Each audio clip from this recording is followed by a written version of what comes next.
Hi, I'm Mr. Lewis. On this week's Today in History, we'll be looking at controversial highway legislation, a landmark divorce, one of the greatest archaeological finds in history, and a plan that nearly changed the outcome of World War I.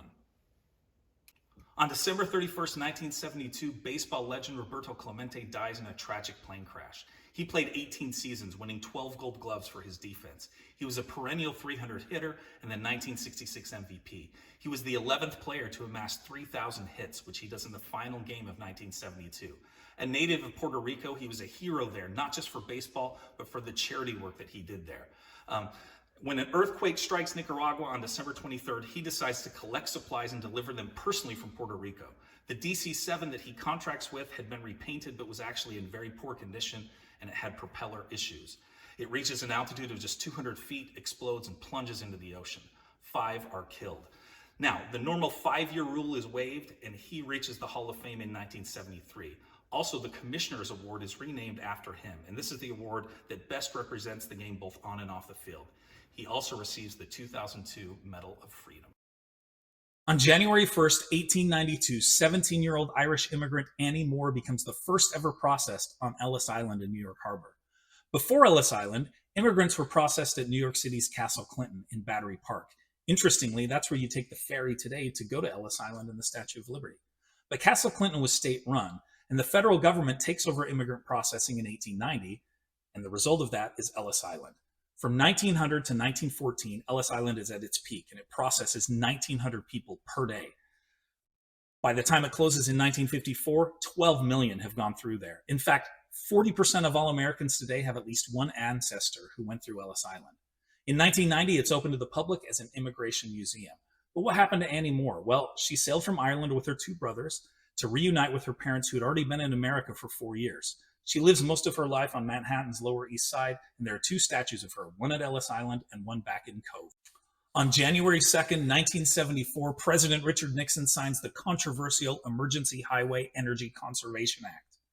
This limits highway speeds nationwide to a maximum of 55 miles per hour. The law also requires 55 to be emphasized on speedometers and 85 to be the max. This causes all kinds of consternation for Sammy Hagar.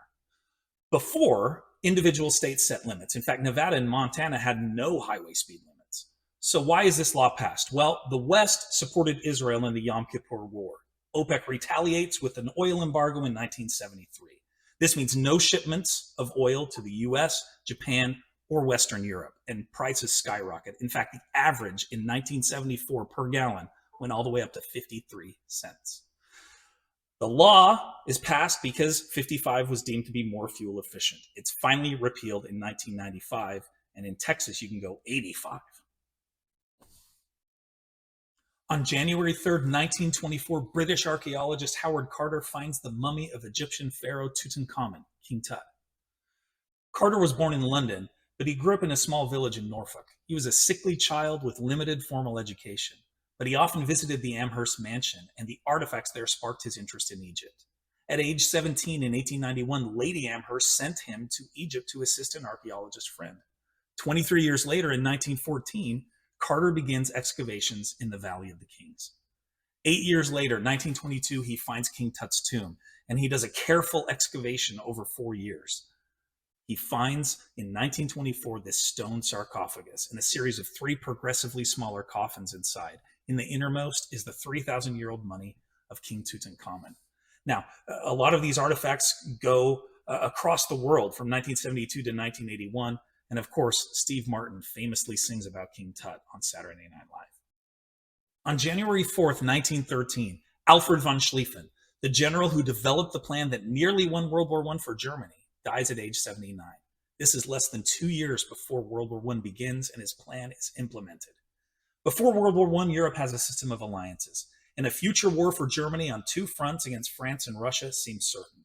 In 1905, Schlieffen develops this plan to avoid a 2-front war. The plan is this: hit France first. It's closer, and it's stronger, and it's better prepared. To do so, you need to cut through neutral Belgium and the Netherlands in order to take Paris in just 40 days. Then hit Russia. It's farther away, and it's less prepared. The plan nearly works. In 5 weeks, the Germans are just 25 miles from Paris. So why does it fail? Well, number one, it's not executed fully. The German generals are unwilling to pull enough from Russia's border. Maintaining sufficient supply lines is impossible.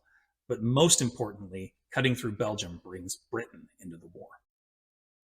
On January 5th, 1643, Anne Clark is granted a divorce, one of the first ever recorded in Britain's American colonies.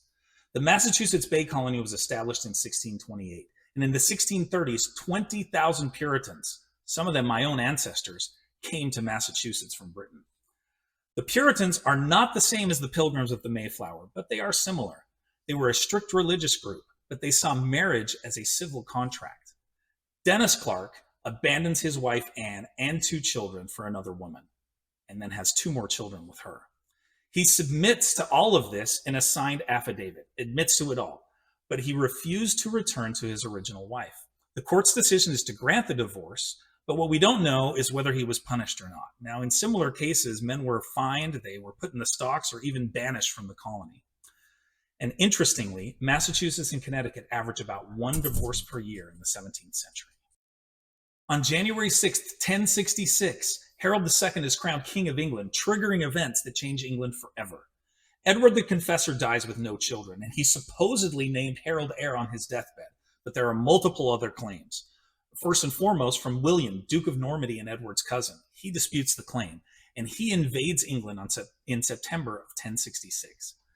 The result of this is the famous Battle of Hastings on October 14th, where Harold is killed legendarily with an arrow through the eye. This is the last successful foreign invasion of England. William is crowned on Christmas Day, but how did the Normans change England? Well, they bring Romanesque architecture, which changes the look of the churches and castles, including the Tower of London, which is built by William.